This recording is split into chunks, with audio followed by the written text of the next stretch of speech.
네. 영어와 유아의 교육은 초, 중, 고등 교육과는 달리 교과서가 없어요.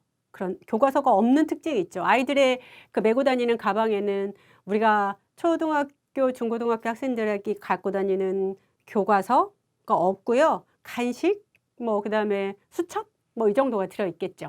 교재가 없다라는 것, 그리고 영어와 유아의 흥미와 요구에 기초한 생활 주제 중심의 통합 교육을 지향하고 있다라는 게 차이가 있는 것입니다. 그래서 교과서가 없고 통합 교육을 지향하고 있는 특히 아동 중심적인 교육의 방법을 모색하고 있기 때문에 교사의 전문적 역량이 어떠하느냐, 교사가 전문적인 역량이 출중할수록 교육의 질은 한없이 수준 높아질 것이고, 교사의 전문적 역량이 미흡하면 할수록 교사의 질은 형편없이 떨어져서 현장에서 같은 시기에 비슷한 주제로 어떤 활동이 이루어진다 할지라도 교사의 전문 역량에 따라서 전국에 있는 어린이집이든 유치원이든 비슷한 시기에 같은 주제로 같은 연령에서 상호작용하는 내용에 분석해 보면 교사의 역량에 따라서 그 상황이 하늘과 땅 차이만큼 아주 간극이 많이 벌어지게 됩니다.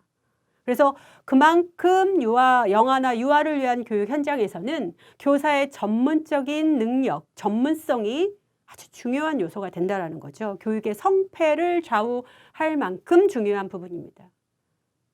유아교육 보육 현장이나 유아교육 현장에서 그래서 그만큼 교사의 전문적인 자질, 교사의 질문 사용 능력, 상호작용 능력, 교사의 태도 이런 모든 것들이 요구가 되죠. 교사는 교사 교육, 예를 들어서 대학에서 유아교사나 보육교사가 되기 위한 과정을 공부하고 있다면 예비교사 단계에서 교육을 받는 것이고요. 현직 교사를 대상으로 보수교육이나 승급교육, 그런 교육이 있겠죠. 교사를 대상으로 하는 교육.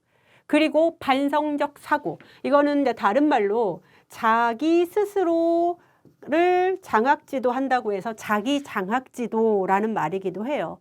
그런데 이거는 모든 교사들이 스스로 매일매일 상호작용에 대해서 일제에 대한 평가를 쓰면서 반성적 사고를 해서 어떤 부분에 대한 미흡한 거, 안타까움이 있는가, 어떤 부분을 실수를 했는가, 어떤 부분을 어떻게 더 고쳐나가야 할까, 매 순간 매일 반성적 사고를 해서 스스로가 스스로를 자기 장학을 하는 거를 통해서 역량을 길러 나가야 되는데요. 제가 현장에 있을 때 저는 반성적 사고를 매일매일 한다고 하고 매일 정말 치밀하게 한다고 했는데도 불구하고 그게 잘 인식이 안 되고 고쳐지지 않더라고요. 그래서 제가 자기 장학을 위해 썼던 방법은 학기 초에 좀 썼던 방법인데요. 한동안 써서 한 2달, 3달 정도 썼는데 내가 하루 종일 아이들과 상호작용하는 시간에 일어났던 모든 대화를 녹음해서 다시 들어보는 거였어요. 네. 그래서 아이들이 처음에 선생님 왜 녹음해요? 뭐 녹음해요? 뭐 하려고 그래요? 질문이 많은데 선생님이 너희들에게 했던 말이 나중에 뭐랄까 생각이 잘 안 나서 그 생각하고 싶은 게 있을 때 들어보려고 하는 거라고 솔직하게 얘기했죠. 예.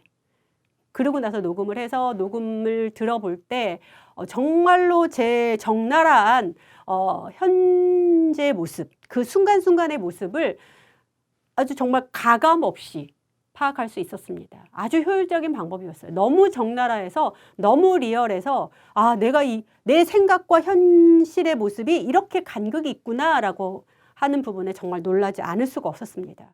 네. 그래서 내가 하루 종일 하는 말을 녹음을 해서 분석을 하거나 요즘은 영상 녹화 기술이 잘 발달돼 있으니까 녹화를 해서 보면 조금 더 총체적인 상황을 볼 수 있겠죠. 예.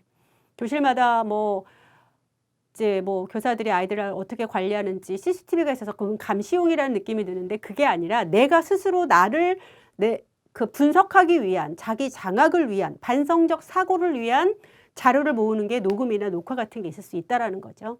전문성 향상을 위한 방법입니다. 아주 효과적입니다.